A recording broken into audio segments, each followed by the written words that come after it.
While you might not have seen the visuals or heard the noises that go along with the opening of a Counter-Strike Global Offensive case before, you will no doubt be familiar with the packaging. What you see is a slot machine, spinning past what you could have won, teasing you with the idea of riches to be earned, but most likely landing on disappointment. There's a word we use for this in every other area of life: gambling. The lowest of lows and the highest of highs, the thrill that intoxicates the mind and leads many to ruin. But it's not all that serious, right? Why am I talking about gambling and showing you a video game loot box? Well, let's talk about how Valve ruined a generation of gamers, embroiled themselves in dozens of lawsuits, and spawned a multi-billion-dollar black market rife with fraud, theft, money laundering, and other forms of illegal activity, all the while earning themselves billions of dollars in the process, and mostly ignoring the elephant in the room.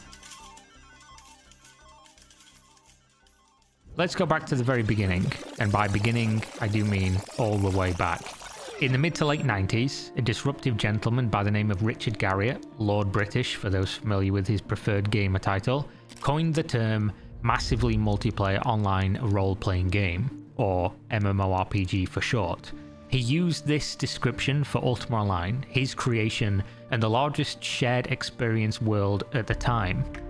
This game is the origin of many stories and still a beloved title to this day, but what we're focusing on here is how the game influenced monetization in video games. For Ultima and similar games that followed, they charged a monthly subscription fee to play. The idea was that a game which required constant server uptime, updates, and support needed a fixed cost per player to remain operational.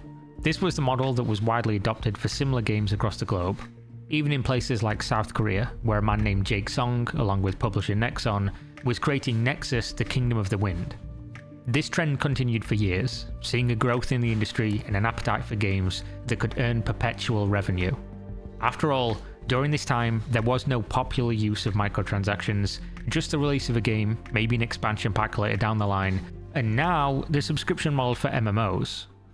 Things were going well, but this all changed in 2003 with the release of a game called MapleStory. Developed by Wizard, a South Korean company, and published again by Nexon, MapleStory was the first MMORPG to take the industry and flip it on its head, in part due to the culture of South Korean gamers, and in part due to their foresight about where the industry could go. Nexon designed MapleStory for the heart of Korean gamer culture, PC bangs, popularized for many reasons, the first being a financial crisis, the second being the booming popularity of StarCraft, and the third being family pressures about playing video games at home if you were even lucky enough to own a home computer. This is a simple explanation for a complex web of circumstance that saw the rise of PC cafe culture domestically while the business was almost dying everywhere else on the planet. Due to this lack of ownership of computers or consoles in the Korean market, companies started to get creative, experimenting with alternate ways to monetize their game.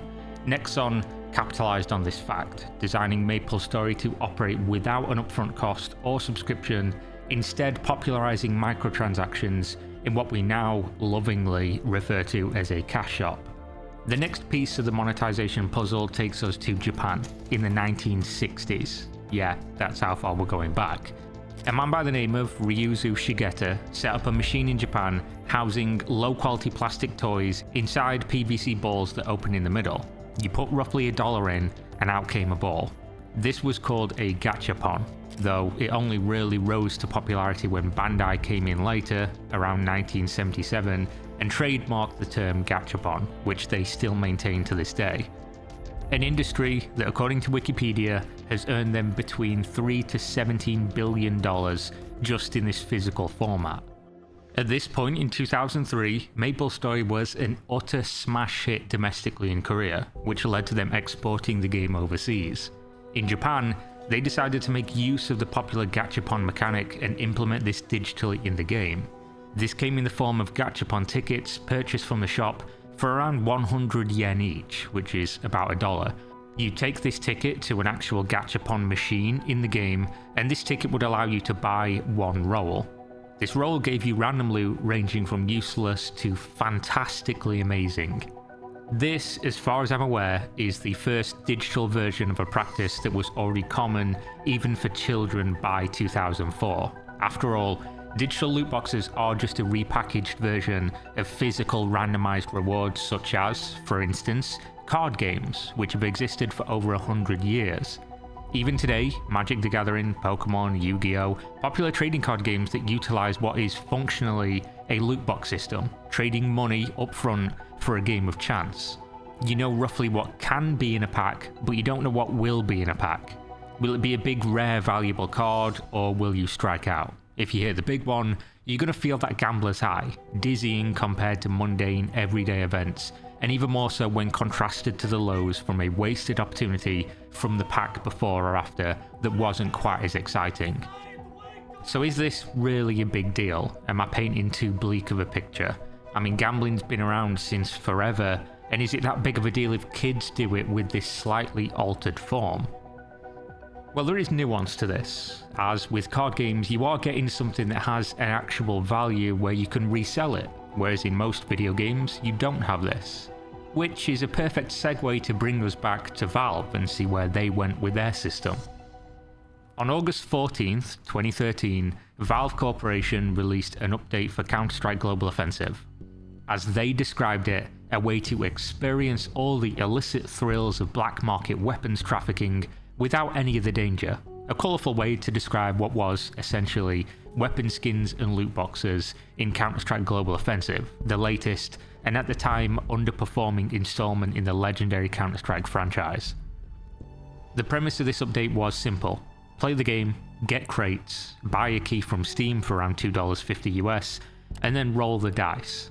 If you were lucky, you'd get an item that would be cool and net you a profit, from a few dollars to some of the more expensive skins being a few $100s. Very quickly, the market was saturated with the cheaper items, making them essentially worthless, meaning every case opening was an almost complete and total financial loss. Despite this glaring issue, this update was probably one of the most successful updates in a video game ever. Looking at the user chart, Counter-Strike Global Offensive went from averaging 50,000 players per evening to doubling their player base month on month on month. Almost like clockwork, whenever new cases came out, the game saw a massive uptick in popularity. So for some of this to make sense, we need to explain the systems here, because CSGO and Valve are different from what other games such as MapleStory were doing at the time. The biggest difference is that Valve operates the largest PC gaming product on the entire planet, Steam. With Steam as a vehicle to distribute products, gather data, and generate perpetual income from other people's activities, Valve decided to create their own internal economy with what is essentially Steam Store credit. Everything exists within Steam, which means anything you do within Steam is earning them money. Users top up their Steam wallet using real cash and receive a digital representation of that cash on Steam. Although as soon as it enters, they maintain that it no longer has that value. At the time, all you could do with that value was buy video games on Steam. But in 2012, just under a year prior to CSGO's skin update, which likely was in the works for a long time, Valve had opened what they called the Steam Community Marketplace. This opened the door for developers, any of them that chose to do so, to create items in their games which users could then buy and sell on the marketplace for Steam currency. The community marketplace was kind of a bust on release, as most games didn't use those skins. But it was an interesting development, since before now, almost all skins you bought in any other game was locked to that game. Essentially meaning if you quit, for instance League of Legends, your skins were stuck there and you couldn't do anything with them. You couldn't sell them and then go and buy skins in Valorant with the money or buy other video games, which meant that Steam was doing something completely unprecedented in the industry. This meant that now your digital items, at least on Steam games, had a real dollar value, something that didn't really exist. I mean, they always did, but usually only on black markets that would get your account banned if people found out you were trading with other users for real money. Which of course has been a practice in online games, going back to the previously mentioned Ultima Online in 1997, where people used to sell items, gold or houses within the game for hundreds of dollars on eBay. Essentially, Valve had seen what users had always wanted to do and just brought it front and center, making it perfectly legal to do so within their system. Something that I think is a net good for video games. But of course this is something that needs to be policed, as we're about to find out. Because with the release of CSGO skins, the market had taken on a life of its own. There were skins now valued in the thousands of dollars, which was starting to show that the Steam Community Marketplace had some real bad flaws. This is worth so much money! One of which left the community to find solutions to their own problems. Before we get into those solutions, we've got to introduce something else though: esports.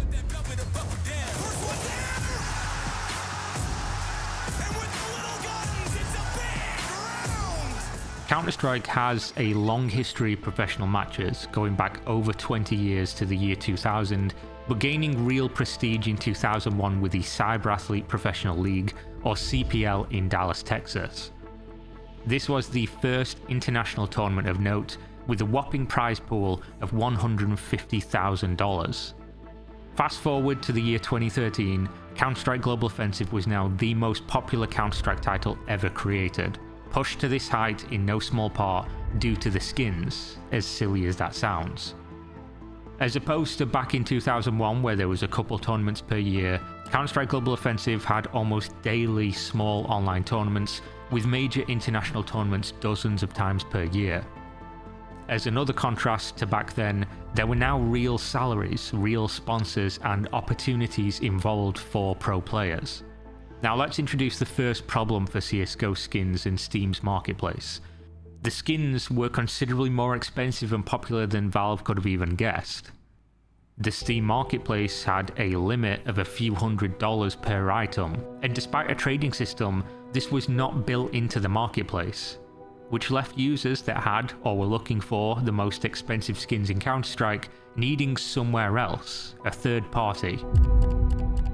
Add those things together, and what you get is CSGO Lounge. This website popped up within months of the skin market appearing in late 2013 and quickly became the one-stop shop for everything CSGO skin related.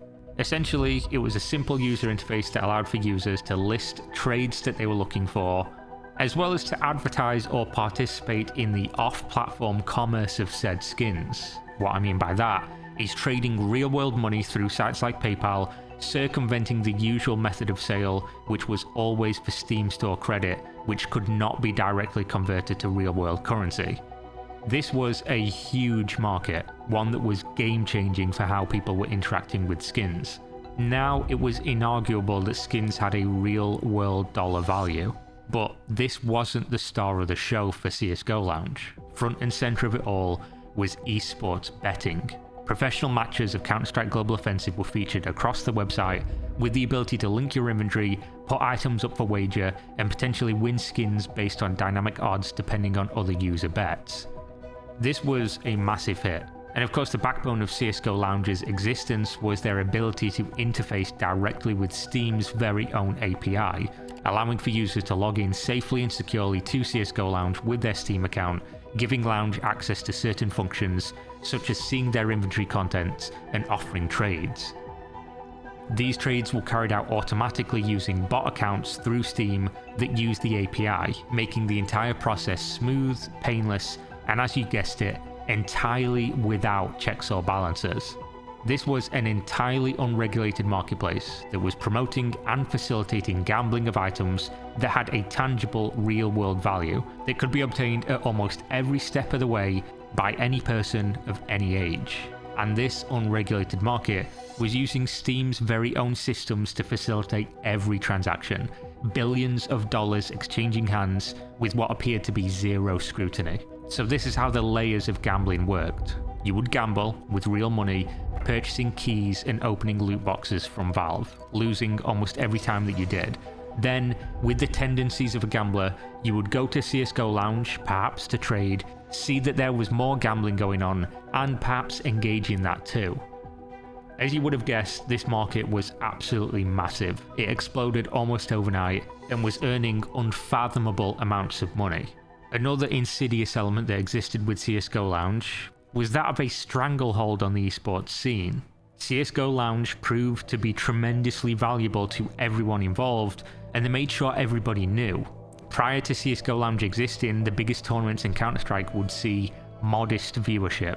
With Lounge and their betting audience, the difference was night and day. In fact, The prestige of each game started to matter less and less due to that audience. If you placed 2 games on at the same time, one with 2 insignificant teams in an insignificant tournament no one had ever heard of, and the other being the biggest match in Counter-Strike esports history, but CSGO Lounge was taking bets only on the small game, it would undoubtedly have more viewership for that one simple reason. And CSGO Lounge knew this. They had the numbers. According to reports from tournament organisers and journalists like Richard Lewis, CSGO Lounge was strong-arming these tournaments to give them free advertising on their broadcasts, or they would simply withhold betting on their platform for those same tournaments. Since these tournaments live and die from viewership and numbers that they can sell to sponsors, this created a tangled web. Either promote unregulated gambling and sports betting to your audience, knowing full well many of them are underage, or your product will do worse than other tournaments and probably bankrupt your company in short order. Obviously, CSGO Lounge was a shady website doing shady things, and the people using it were also capable of such activities. While Counter-Strike Global Offensive was now growing in popularity month on month, with the esports scene seeing real sponsors and teams with rosters of salaried players, this hadn't yet trickled down to the lower ranks of aspiring pro players. So of course, wealthy bettors approaching players who earned very little from their playing of the game, telling them to throw matches, well, that was of little consequence, and that's exactly what happened. Some pros even just bet on themselves with skins on alt accounts and then threw matches to win a few $100 to a few $1,000 whenever they needed it. You also have to add in these factors. Many of the pros were young, impressionable, active on CSGO Lounge, and deeply addicted to loot box gambling, skins gambling, and the prestige of having nice items during matches. There was a real pressure here on all levels. These pros were the hardcores, they were on CSGO more than anyone else, and there was a real prestige to skins, as stupid as it sounds, especially in the upper echelon of the game. So now you had all the ingredients needed for many ruined lives, especially since it was widely known that many professional or semi-professional players were throwing games, yet no actions were being taken, leaving people to believe this was the Wild West and that they could get away with it, which it was, and many of them did, except for a few. One of which being the most famous case, and one of the only ones that was ever punished, iBuyPower. A few days after MLG X Games Aspen, the team was banned. Everyone except Skadoodle of that original lineup was banned. This was a team featuring Steel, Dazed, Skadoodle, AZK, and Swag. A story that was investigated and broken by Esports Hall of Fame journalist Richard Lewis, resulting in a permanent ban of all players involved, except for Skadoodle. The only reason he didn't get banned is when it came time to accept the skins that they'd gotten from throwing the match, he simply declined. The iBuyPower case may have set a precedent of punishment for those caught fixing matches, betting on themselves and otherwise engaging in illegal activities, but moving forward from here, Valve's involvement in policing their own scene and the chaos that they had created vanished almost entirely. In fact, that's a running theme throughout all of these issues. So let's quickly recap what's been going on within the games ecosystem right now. You had loot boxes released, which were essentially gambling without any of the regulatory scrutiny, a skins market that had ballooned to that of billions of dollars in transactions, unregulated sports betting that was facilitated with Steam's very own maintained API, as well as illegal activities involving match fixing and reports of worldwide fraud networks or criminals using CSGO skins to launder money. As you can see, Valve had created a monster here, one that was earning them money the more out of control it grew. After all, the skins market was pumping up their game's esports viewership and people playing their game, the transactions on their marketplace were earning them steady revenue, and tying up billions of dollars in the ecosystem of Steam wallets, which was money in the door for Valve that never really left. Whether they knew the extent of how rotten things were at this time is not a question I can answer, but I can tell you if you think this is bad so far, this is just the tip of the iceberg. So now it was painfully obvious to everyone on the planet that CSGO skins was an incredibly lucrative market and nobody was really paying any attention. There was also no big corporations profiting from this untapped potential, which left for many people who lacked moral character to come in and just basically hose the whole system for millions, billions of dollars. One of the first things these people did was realize there was a fundamental problem with sports betting. Looking at the system, they realized they could only earn massive amounts of money and only when matches were being played, which was not every minute of every hour of every day. It was simply inefficient at taking advantage of the massive amount of money that was available. There was a real obvious solution to this, and that's when things went really, really downhill. Oh, you want it. Oh my god! Oh my god, it's an green. Green, please stop. Yes, let's fucking 20 green!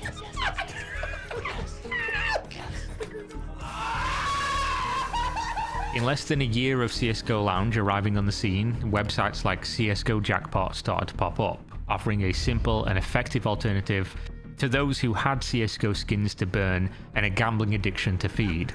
Boom! Made $1,500. These websites, as the name suggests, were simply casino-style games of chance. The only difference is that instead of US dollars being loaded into a system, or exchanged for chips if you were in a physical location, it was bots accepting CSGO skins from your account, which, let's remember, all represented real-world dollar values.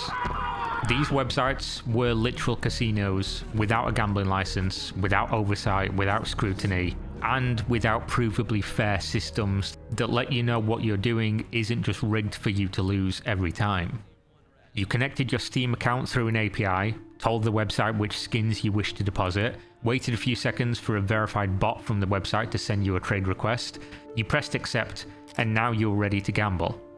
All of this was facilitated through Steam's API at every step of the way, using skins that never left their economy. Remember, these bot accounts that were owned by the gambling platforms were simply Steam user accounts that were automated through an API.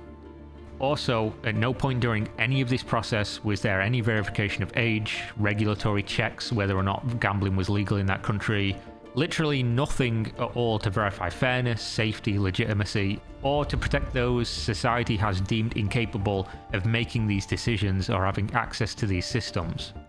This was not the only thing these websites were doing, they were now also creating their very own loot crates. Ones that were functionally identical to slot machines, just like Valve's were. You can look at them both and see exactly where they got the inspiration from. Each crate had a certain value, contained an array of skins in the CSGO economy. You paid the money, usually in skins you deposited, and then pulled the lever to see what you'd get. Give me a flip knife, Doppler, something decent. Give me the stat check. Yes, dude! What? No! As you can guess, all of these websites were generating millions of dollars in revenue on an almost daily basis. And what they did with some of that money was to buy off as many esports tournaments, streamers, YouTubers, and whoever or whatever other ad space they could to push their shady websites onto an unsuspecting audience, mostly of kids, teenagers, and young adults. Why do they do this? Well, very easily, if you've ever worked with advertisers, you'll know the first thing they ever ask you for is your demographics.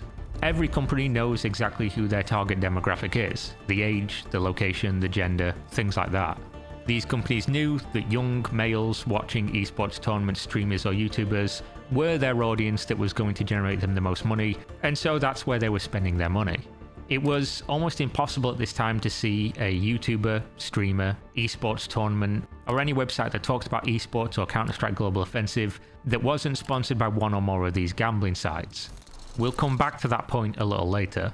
Now obviously when there's money to be made and nobody's watching, the real scumbags will inevitably appear. If you've ever paid attention to how cryptocurrency and NFTs lord out the immoral and illegal activities of influencers, well, this is an almost one-to-one direct parallel. When some content creators noticed that the gambling sites could offer up hundreds of thousands of dollars in sponsorships for moderate-sized streamers or YouTubers for weeks or months of endorsement, they asked a very simple question.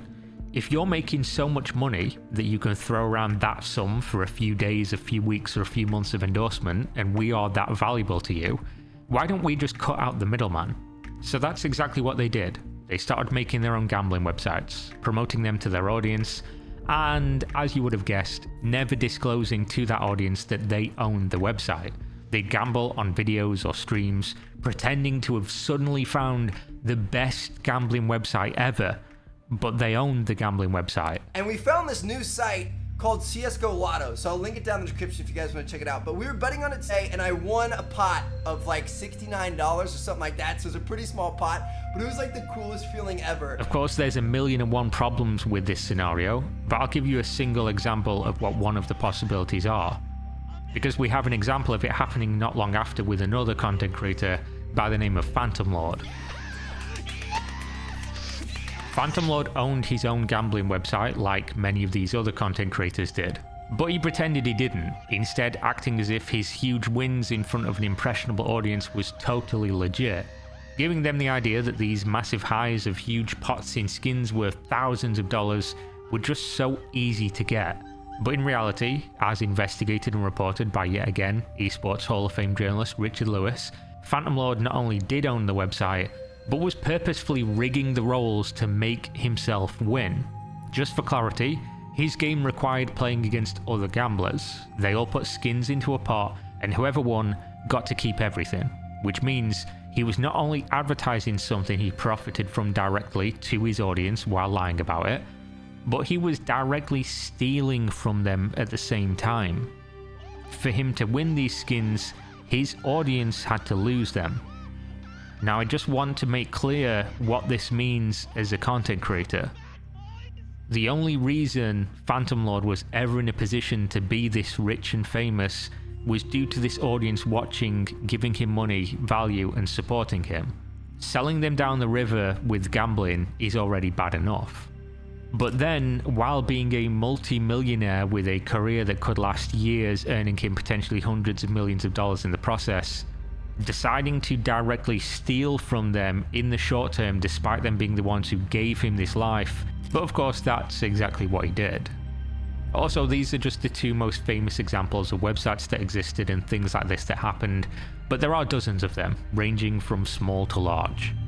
And in terms of gambling websites, there were hundreds of them. They were popping up almost weekly and still are to this very day. All of them operating in the same manner, with the same lack of oversight, and all of them using a system created and maintained entirely by Valve. So why were Valve ignoring it the whole time? The obvious answer here is that Valve was directly profiting from every single level of this. While they didn't control, endorse, or allow these websites to function, they were the major beneficiary of its existence. After all, it would be impossible to claim that they didn't know what was going on. Everybody knew exactly what was happening.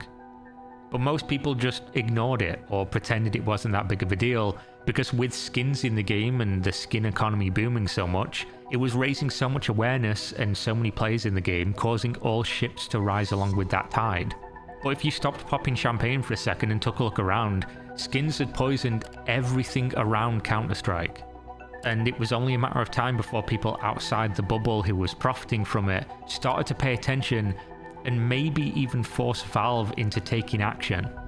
After all, the growth of this industry was utterly insane. Reported numbers of just esports betting in 2015, so just 2 years after skins releasing, was $2.3 billion, with $5 billion in 2016, and projections of this number rising to over $20 billion per year by 2020 if left ignored. That wasn't skins, that was just esports betting using the skins. So in June of 2016, the first lawsuit happened. A Connecticut resident by the name of Michael McLeod initiated a lawsuit against Valve. This lawsuit alleged that Valve knowingly created and facilitated illegal gambling by their creation of the new currency CSGO skins, while also profiting from that industry, which potentially allowed minors to participate. Multiple other lawsuits appeared, including a class action, but all of them ended with the same outcome, with Valve's lawyers successfully having the cases dismissed for various reasons. None of this addressed the elephant in the room, that CSGO had in fact created a currency and maintained systems that were facilitating an entire black market of unregulated gambling that did include minors. Instead, Valve's lawyers successfully argued that they did not create the gambling websites, which is true, nor did they promote their use, which is also true. In one such specific case, parents argued that Valve's games, systems, and skins had caused their child to participate in gambling as a minor. They lost this case. It was successfully dismissed when the judge ruled that the parents had never played the game themselves, so the parents lacked the standing to bring such charges. Now obviously, common sense wise, everybody knows looking at this what's going on. but the laws have not caught up with what's actually happening, and nobody could argue against Valve's lawyers in a court of law. Regardless if on the face it's so obvious, that's just not how things work. Luckily, there was one case of a singular regulatory body taking notice and saying, hey, something's not right here. That was the Washington State Gambling Commission, who contacted Valve in February of 2016 and raised concerns over the facts of what I've just laid out for you. Specifically stating that Valve was allowing these companies to operate using their API, which is true. Valve's response to this at the time was to deny their involvement, again the same as the lawsuits. They essentially said, we didn't break any laws, and we can't do anything in order to stop the gambling websites. The Washington State Gambling Commission disagreed with this and gave Valve until October 14th to, quote, immediately stop allowing the transfer of skins for gambling activities through the company's Steam platform, or they would face legal repercussions, potentially even criminal charges. Now, just to give you the timeline of events here, up until this point, Valve had ignored this entire issue. This multi-billion-dollar black market of fraud, illegal activities, unregulated gambling, all of it. After the commission had contacted Valve in February, a couple months later in June, despite claiming to have done nothing wrong and being unable to prevent the use of their API, Valve had their lawyers send out a cease and desist to 23 different gambling websites. Most of the websites on this list closed down almost immediately, proving that Valve did and continues to have the ability to crack down on this market if they want to. They did the whole time. But you have to remember, we're talking about the past here. This happened in 2016, and a quick Google search shows in 2024 that there are still tons of casinos out there using CSGO's brand, images, skins, and much more to run casinos, and there's been little to nothing done to prevent their progress.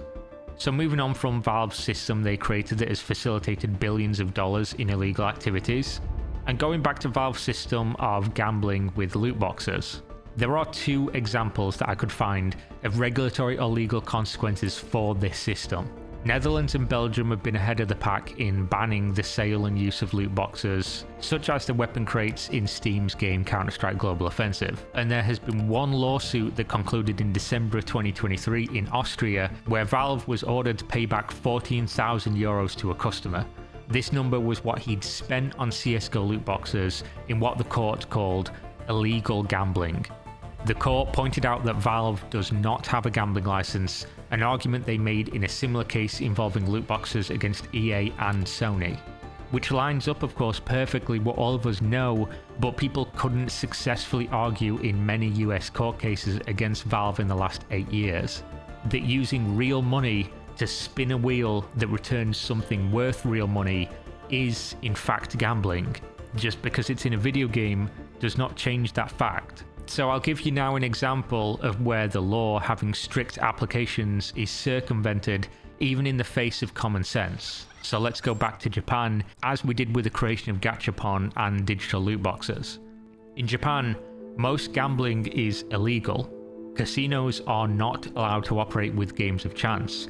But you will notice that Japan has a massive industry called pachinko machines.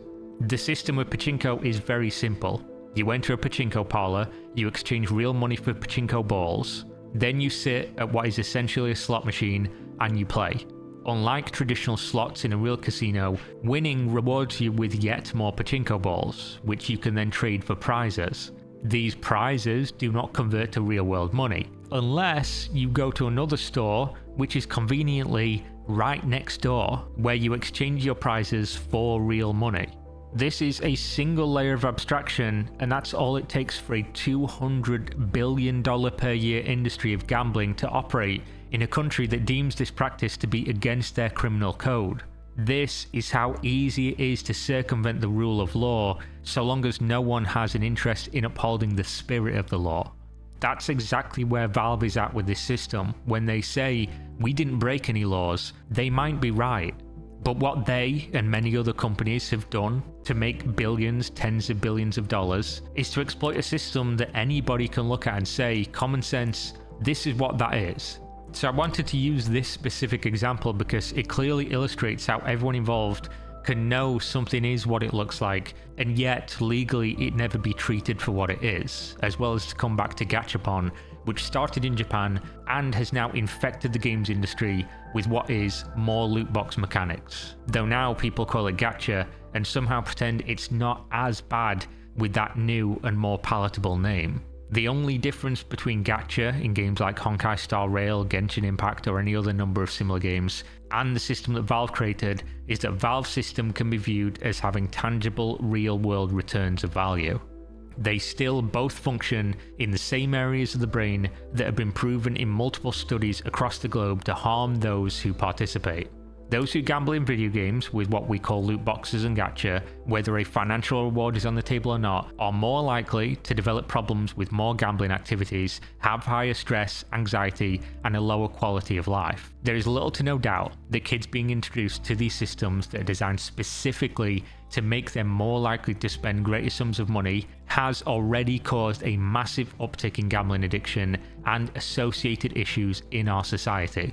Clearly, there's problems here. Very real regulations need to exist to stop companies like Valve from using mechanisms proven to ruin lives just to generate billions of dollars in profits. If common sense and the studies don't do anything, anecdotally you can go and view hundreds, thousands of stories on social media of lives being ruined by gambling addictions that were introduced through video games, such as CSGO and their case openings.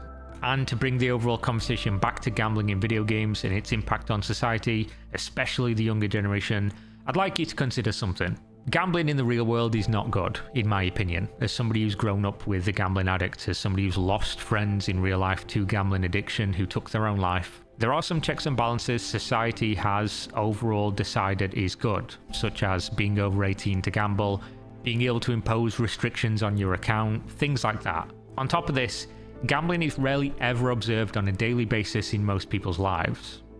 Kids or young adults, or even adults in general, are not exposed to societal pressures or triggers as a matter of living an average day. Sure, there's gambling ads, there's movies and things of that nature, but it's not like you see somebody wealthy in the street and immediately think, oh, he gambled for that, and therefore have it glorified in front of your eyes. But with video games, this is almost a persistent factor in kids' lives. The video games people are playing, by and large, especially younger people, are the ones that are popular in school, the ones that other kids are playing, and having valuable, limited, or otherwise cool and coveted items in those games is seen as a social symbol that has real cachet among their peers. When I was growing up, it was clothes and Pokemon cards. Nowadays, much of it can be what skins you have in the video games you all play. On top of this, these kids and young adults are watching YouTube videos, TikToks, live streams of their favourite players and personalities, and then asking their parents to buy them what they have, the same keyboard, the same mouse, headphones, mouse mat, whatever it is. And inevitably, this comes back to what skins and cosmetics they have too. They're watching these people that they idolise gamble on these items, and it's totally normalised. If we consider that adults can get hooked on gambling, what exactly do we think is happening to kids that lack the mental capacity of an adult, but are also exposed more frequently and with more constant pressure to these same or worse systems that are even more accessible? And why is this industry being ignored as if it isn't plainly obvious to everyone involved exactly what's been happening now for over 2 decades? Maybe I'm too close to this, but I'd argue that gambling mechanics like gacha or loot boxes in video games is worse in almost every conceivable way than gambling in an age-verified and regulated environment, based on my understanding of both. And I'd argue that we've not seen the long-term ramifications of these businesses exploiting legal loopholes or lack of regulation to generate unfathomable wealth at the cost to the minds of those who will be responsible for the future. Much of this video focuses on specific examples of this concept, with what I'd consider to be one of the most egregious but also the most interesting example of a system created using loot boxes and skins. Valve created their own economy, which spawned literal black markets of fraud, theft, money laundering, and everything in between. But let's not kid ourselves, the practice of loot boxes and gambling in video games that have no regulatory oversight and no gambling license is widespread across the industry. And as for Counter-Strike Global Offensive, The Guardian posted an article at the back end of me writing this video, and according to their research, over 200 of the top 300 streamers for Counter-Strike Global Offensive on Twitch have sponsorships from some of these gambling websites, which goes to show despite Valve cracking down that one time in 2016, the problem still widely remains. What it looks like to me is that regardless of if regulatory discussions are now ongoing, they've taken way too long. A story that's too often true when it comes to emerging technology that falls into the blind spot of government for far too long. But there we go. Thanks for watching.